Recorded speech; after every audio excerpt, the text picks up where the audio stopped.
Hello everyone. In today's video I'm going to talk about thread and some things that are probably underestimated when we tie our flies. I've been talking about that in my videos, but I want to focus in this video about some things that are related to thread. So as we all know, we have like very different threads, and let me just show you a couple of them. So for example, you can have Vivus 6/0, which is thread that is made out of two twisted strands, and all those two strands are made out of smaller or finer strands. So if you can see it here, that's it. This thread is very difficult to flatten, so it's better to be used on some larger flies where you don't need so much accuracy. Then you can have, for example, uni tricot, which is flat thread, extremely thin, not super strong obviously, but still it's quite good and it's easy to flatten. Plus it's thin. And then one of my favorite threads, it's UTC 70 denier. I use it for most of my dry flies. It's thread that's flat. It has those strands that go together, but usually they're parallel. Then you have nano silks. It's GSP thread, which is again very easy to flatten, as you can see here on the hook, and it's easy to split. All those flat threads are very easy to split and insert some dubbing or maybe CDC barbs or whatever to imitate legs. It's floss-like thread, and when we are talking about floss, I have some floss as well. Floss, well, it's again thread that's very easy to flatten. I don't use it very often, but I usually use it to make tapered bodies on some nymphs. If I want to create some bulk more fast, I would use floss. It's very interesting, not super strong, but then pretty good. You can go deeper in threads like polyester, GSP, whatever, silk. I'm not going to do that, but what I'm going to talk is about when we are tying and using our threads, how to use it properly and how to get most of it. I'm not going to cover everything in this video, obviously, just a couple of things that I think will be beneficial for you. So let's consider that we are using flat thread. And flat thread is consisted out of fibers that are going parallel to each other, like here.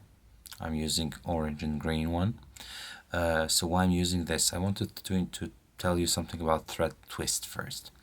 So when you start wrapping with your bobbin holder around hook, and when you start wrapping, your thread is flat. You can see green is on one side and orange is on another side.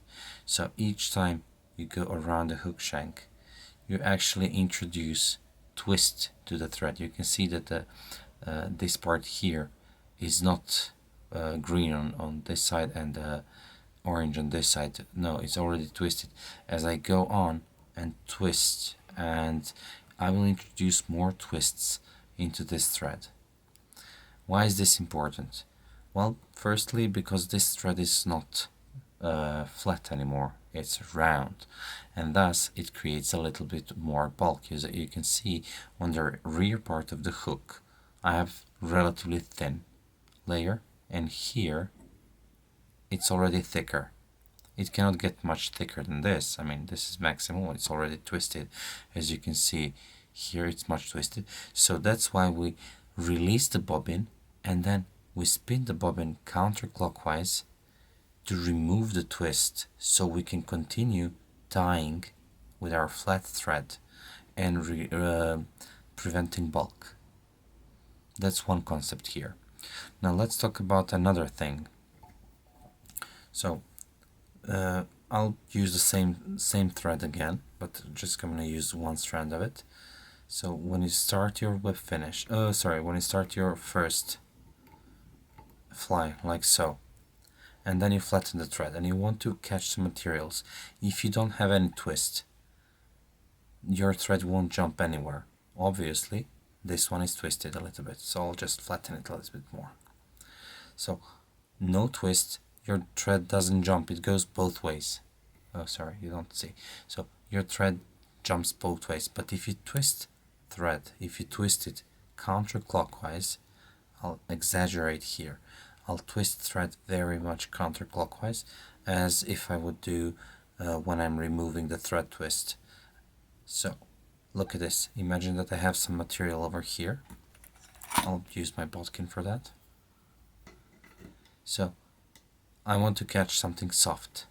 I just release the pressure and thread goes over the material and jumps into my fingers, which is very beneficial. It doesn't jump on the other side here and misses material. No, it goes just over material, so I can place it wherever I want it, like so, and I can catch my material like so. If for some reason you need it in some other direction, you just twist it clockwise. If you were looking from the top to the bottom, imagine clockwise direction, and then look what happens. There you go. You want to catch material very close, but it jumps on you and it doesn't listen to you. You need to use excessive force, you need to tighten the thread to be able to catch this material, which is easy with a bodkin. But if you have something very soft, for example, let's take some pheasant tail fibers, if you go with it, it doesn't catch them where you want them because you're pushing with your thread. That's why you need to counter spin your thread, so counterclockwise, and then look at this now. Then if you want to catch something soft, all you need to do is release the pressure, go around with your thread, and then pull upwards, and it's there. You got it. I think this is quite useful thing to know when you're tying some flies with some softer materials. Hard materials as wire or biot are very easy to grab with your thread, but softer materials, they can be quite unruly. They just don't listen to you. They don't obey. So this is one of those concepts. Now, what if now for this purpose I'm gonna just tie a thread foundation here, like so. So now I'm introducing twist into this thread, so if I want to make it flat, I just counter spin my bobbin and make it flat again, as you can see.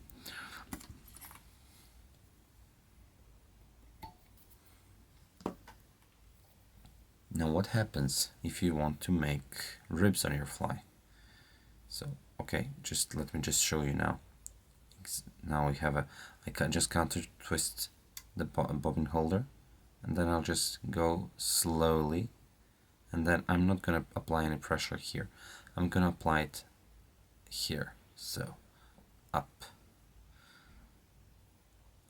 so it doesn't spin on me. The whole point of me doing this is, look at this now. I don't want to move this thread here, so without any pressure, go around and then pull up. In this case it's towards the camera, so no pressure, full revolution around the hook shank and then up. What I'm actually doing here, I'm preventing thread torque to push the material around the hook shank. You can obviously do that by pushing with your finger over here, but it's quite handy to know how to apply pressure on your flies and when. It's quite useful. What I'm doing here, no pressure, and then I'm pushing it. I can direct it around the hook shank by just applying the right amount of pressure depending on an angle. If I want to push it a little bit there, I'll just push it and then release the pressure and then tighten it and then push it again and then push it again a little bit and then tighten. So like it's quite easy when you get hand of it. Okay, I'll just, oops, oh, I need new scissors. Anyway, now what happens If you, for example, twist your thread, you want to get those ribs, if you see it's jumping, I counter spun it, so it jumps to my left, to your right. Now, if I do this, it's very easy to make twisted body that's very compact, and it lays one rep just next to another. Super easy. So I'll just go. You can compensate for thread twist here if you applied a lot of force. So if you apply a lot of force, you don't need to take care, like, did you counter spin your thread or clockwise, whatever you want. So if you just want to use brute force, just do it. It's also good if you know how to use it. But look what happens if I have clockwise spin in my thread. So I want to make compact body. If I'm using force, I'm okay. As you can see, I'm quite okay. Those wraps are tight. I know what I'm doing. I'm trying to slightly overlap the previous wrap. So when I apply more force, actually this strand that I'm running around the hook shank is actually going to be to slide down the previous wrap. But if for some reason I just release the pressure a little bit, as you can see, it jumps on me. Even if I'm going in this direction, it will jump on me, and then it will create a gap in your fly. And maybe you want it, maybe you don't want it, but it's quite useful thing to know. Now, how you can apply these things into your fly? Well, let's see, and let's tie one of the flies. So for this purpose, I'm going to use hook size 10, unusual, just new hook that I'm testing. It's Chinese brand, and the model is whatever the number is, 4301. And let's just start tying. I'm going to use Vivus. Sorry, it's not Vivus. It's Semperfli Nano Silk in 12/0, and primarily because I want to use it in a dubbing loop. I did a video that's like more comprehensive about dubbing twists in a V loop. What I'm going to do now, it's called V dubbing twist, I think. So I'll just start my GSP thread right about here. When you have this, let's say, extreme bend on the hook, sometimes it's quite useful to do a little bit of this, and just you can rest your hook like this. If you don't want to do that, you can always rotate your vise, if that's a possibility, of course. Now, what I want to do is I want to create a dubbing loop. For dubbing loop, I need two legs, let's call them legs, and I'm just gonna grab it around here and secure it at the rear where I want it. So this is, well, I want to go a little bit more down the bend. So as you can see, I'm trying to utilize the flat feature of this thread to minimize the bulk, even though it's not important about to use it on this fly. And then I'll just stop around here. Now I can use any dubbing, but because I'm trying to show you something, I'm going to use Antron, which is going to lay nicely here, and it will create nicely segmented body. First of all, I'm going to tell you about dubbing, how to use it better. So I'm going to just use some sand color. So I pulled out quite a bit because this is size 10, and what I want to do, I want to take bit by bit and put it on the, oops, dry hands, put it on on the leg here. So if I'm not satisfied, like here, I got a bundle, I'm just gonna remove it here. So take smaller clumps and just laminate. So go in layers and laminate one of these legs. Now because I'm making caddis pupa, I want like rear end here to be relatively thin, to increase to be the thickest around here, and to decrease around here. So this is the overall shape of the fly that I'm looking for. So accordingly, I'm going to create dubbing noodle over here. So I'm going to have the middle portion of it the thickest. Now this is probably not enough, so I'll take a little bit more and I'll laminate the last piece of the leg over here. Okay, and I'm trying, so I'm tapering basically both ends of the leg. So okay, you can see it, it's very thin here, it increases and then decreases as it advances towards me. So right now I'm gonna pull everything very near.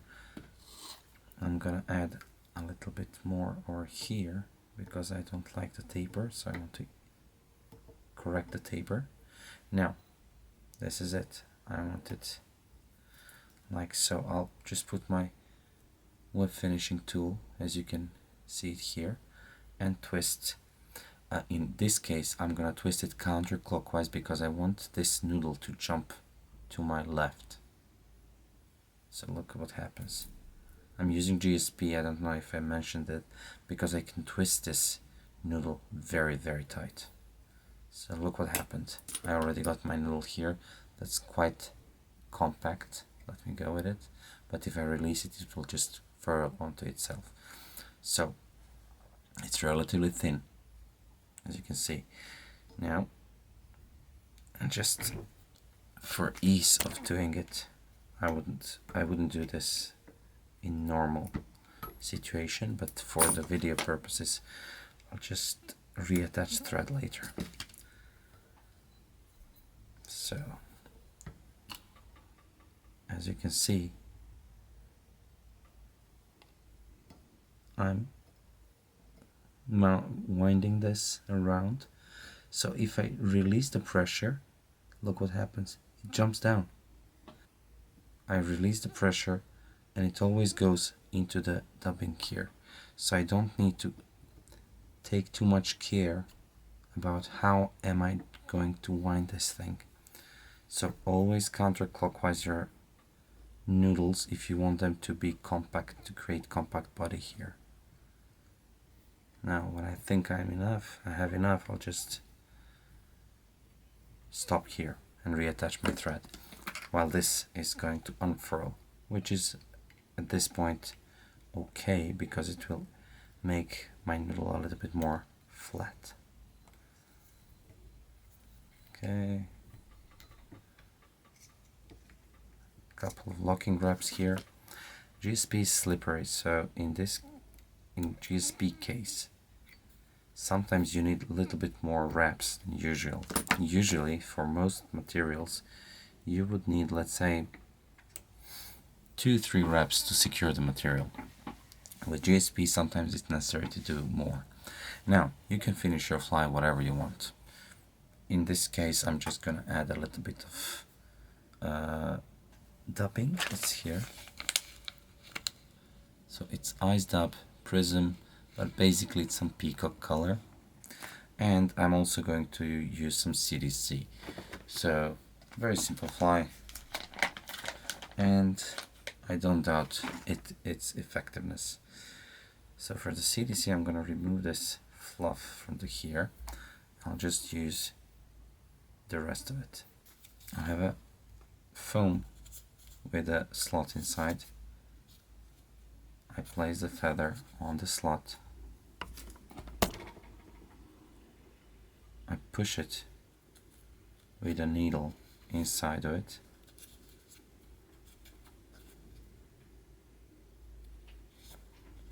And then grab it with a clip, trim the barbs, remove the rakas. This is what you're left with, and I'm gonna do another loop here. Now you can use wing case cover, you can make a wing case cover, but I'm not gonna do that. I don't think it's necessary. I'm just making very simple nymph. Well, pupa. Now in this case, I just took a little bit of peacock dubbing and I made it into a relatively loose noodle, as you can see, because I don't care much. With GSP I can apply much more pressure than with, for example, UTC. With UTC I would make a much thinner noodle and twist it with a CDC. But with UTC I can apply, well, let's say, too much pressure and still have well secured barbs and dubbing. So I'm gonna use the same method again, twisting it hard, pull if you want, and then as you saw it, just like I release a little bit of pressure, it jumps to my left. So I'll start wrapping around here, overlapping everything, and then you can stroke those barbs back. You can overlap slightly if you see that you have maybe more material than you need, or if you want to make thicker thorax, whatever you need here. So this is more or less plenty. So just catch it with my thread. Oops, the eye is not closed well, so it jumps into it. Well, I'll just, oops, sorry, go backwards. The eye is not closed well. That's something I don't like on a hook. Well, it's a new hook for me, so I need to test it before I start using it on maybe more of my flies. Okay, I'll flatten the thread. Well, it's a good moment to explain why I flattened the thread. So I'll just do it now. I'll spin the thread very hard because I can do it with the GSP. I need a little bit more spin, obviously. So when you tie your fly a lot, this is what happens. Oops. It furls onto itself, and this furl, as you tighten your knot, goes tighter and tighter and tighter until it creates a little sort of like a knot here at the top. With weaker thread, this can cause a problem because the thread will break exactly here. So if you have a problem of your whip finish breaking in the middle of tightening, that's why it happens. So you need to flatten your knot, flatten your thread, and whip finish with your flat thread. With GSP, as I said in one of my previous videos, it's not nearly as important as with some more conventional threads. So just check if my thread is flat here. Not super flat. I need some more counterclockwise spin. Okay, now it looks good. Yep, you can see that it lays flat on my whip finishing tool. So what I want to do, I want to make 3 or 4 winds backwards to create smooth foundation for the head, and then again with a flat thread I'll do the whip finish knot towards the hook eye and 4, and then when you want to tighten the knot, you tighten the knot rearwards. That's it. Now, because I had my thread jumping into the eye, you can see that the eye is a little bit closed because of the thread here. but that's not much of a concern because most of the eye is open. What I do with these flies that have antron body, I can sometimes brush them to give them a little bit of more shock, like it has a pupil shock around it. So look about this. It will make it more buggier. So just go with your Velcro or whatever you're using for it. I made this from balsa wood at least 10 years ago, and I just changed Velcro over here, like self-adhesive Velcro, and this is what I got. This pupa is unweighted, so I would fish it very near the surface. If you apply floatant on this pupa, it will fish like a couple of centimeters under the surface, depending on the flow and currents and whatever.